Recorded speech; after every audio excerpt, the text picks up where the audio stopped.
திருச்சிற்றம்பலம். அருட்பெரும் ஜோதி அருட்பெரும் ஜோதி தனிப்பெரும் கருணை அருட்பெரும் ஜோதி. எல்லா உயிர்களும் இன்புற்று வாழ்க. வாழ்க்கையிடம் சரணடைந்து விடு. வாழ்வுக்கு உன்னை ஒப்புக் கொடுத்து விடு. வாழ்க்கை உன்னை செலுத்தட்டும். நீ வாழ்வை செலுத்தத் தொடங்கி விடாதே. வாழ்வை கட்டுப்படுத்த முயலாதே. நான் என்ற அகந்தையை கழித்து விடு. அப்போது நீ ஆதியும் அந்தமும் இல்லாதவனாகிப் போகிறாய். இந்த உடல் நீ அல்ல என்பதை தெரிந்து கொள்கிறாய்.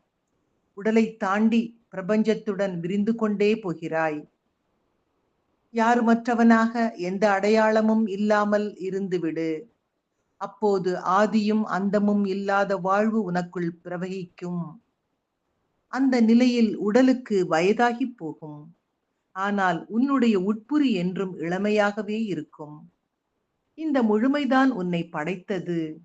முழுமைதான் உனக்குள் மூச்சு விட்டுக் கொண்டு இருப்பது. முழுமைதான் உனக்குள் வாழ்கிறது. அது எங்கே இட்டுச் செல்கிறதோ அங்கே போய்க் கொண்டிரு. எந்த கட்டாயமும் வேண்டியது இல்லை. வாழ்வை அனுமதித்தால் நீ நிறைய வாழ்கிறாய். இதுதான் வளமான வாழ்வு, பிரவகித்துப் பாயும் வாழ்வு என்று லாவோட்சு அவர்கள் கூறியதை, இந்த அருமையான பதிவினை இன்றைய சிந்தனையாக்கி மகிழ்ச்சியாக இனிய காலை வணக்கம் சொல்வது உங்கள் அழகம்மை சுவாமிநாதன். Happy morning.